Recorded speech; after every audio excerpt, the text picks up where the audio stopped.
Thanks, Clodagh.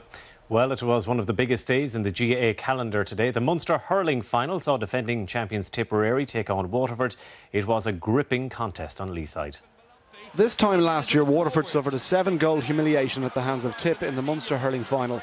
At Páirc Uí Chaoimh this afternoon, the Desha started with a 3-point blitz. Sending it in there towards Milan, who got it well, goes for a second point for Waterford, and they get it. Waterford were clearly up for this one.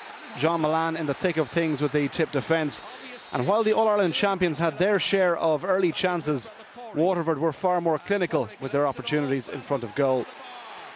Just as Waterford looked to be settling in, Tip struck for a goal. The supplier, John O'Brien, the finisher, the opening goal of the game, John O'Brien.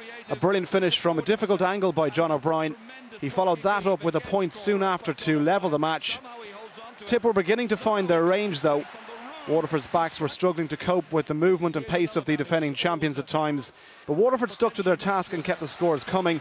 And with the rain pouring down and tempers boiling over at times, the sides went into the break level at 11 points to 1-8.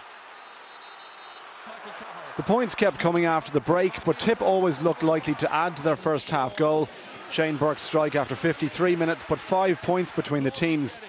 Tony Brown, at 39 years of age, got a huge reception when he was taken off. But try as they might, Waterford just couldn't close the gap.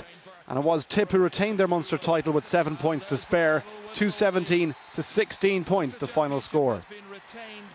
Yeah, not more than we were expecting, I suppose. You know, we're delighted to come in level there at half-time. I think we hadn't played particularly well in the first half, but delighted with the guys knuckled down there in the second half, and I think they finished very strongly. It's great to, you know, people like Shane to bring in there, Shane and Owen and Shane McCallan and these guys. You know, fantastic introduction for Shane there today. He stuck one in the back of the net, and that's what all forwards like to do. But I think the guys showed a lot of character today, even though we weren't at our best. They battled away to the end, and we finished out the game. So Tipperary, champions of Munster for the second year in a row. Their next outing could be an All-Ireland semi-final against Kilkenny. Hugh Cal, RTÉ News. So Tip are Munster hurling champions. For more on today's decider, let's go live to Leeside and join Claire McNamara. Yes, Eamon, Tipperary retaining their Munster silverware after that 7-point win over Waterford. Michael Dignan was among those watching this afternoon. Michael, not quite the margin we had last year, but Tipperary finished the much stronger team.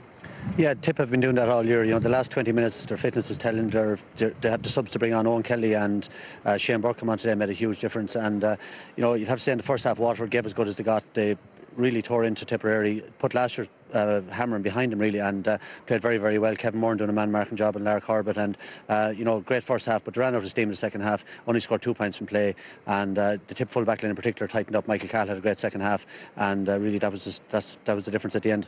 And goals, of course, not as many as last year again, but Tipperary got them.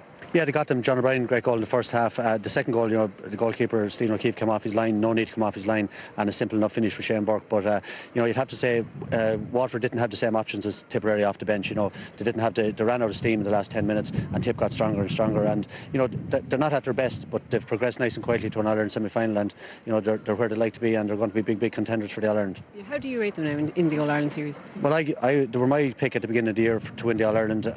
You know, I just felt last year in the All-Ireland final they didn't play maybe 20% of their ability, and they got narrowly beaten in the end. And I felt, you know, they should come back hungrier this year. Now it's taken a while for it to kick into place, but as the year goes on, you know, all the little pieces are falling in, and, you know, to have the likes of Owen Kelly to come off the bench, you know, is huge. You know, that sort of impact a player like that can make. And as the year goes on, they just seem to be getting stronger. They're where they want to be. But of course, tomorrow morning the big draw. Kilkenny are on their side of the draw, and if they get over quarter-final, you know, that'll be some semi-final to look forward to, but, you know, that's for another day. It certainly will be one to look forward to. Michael, thank you for your thoughts, and that's it from Páirc Uí Chaoimh, so back to you, Eamon. Thanks, Claire.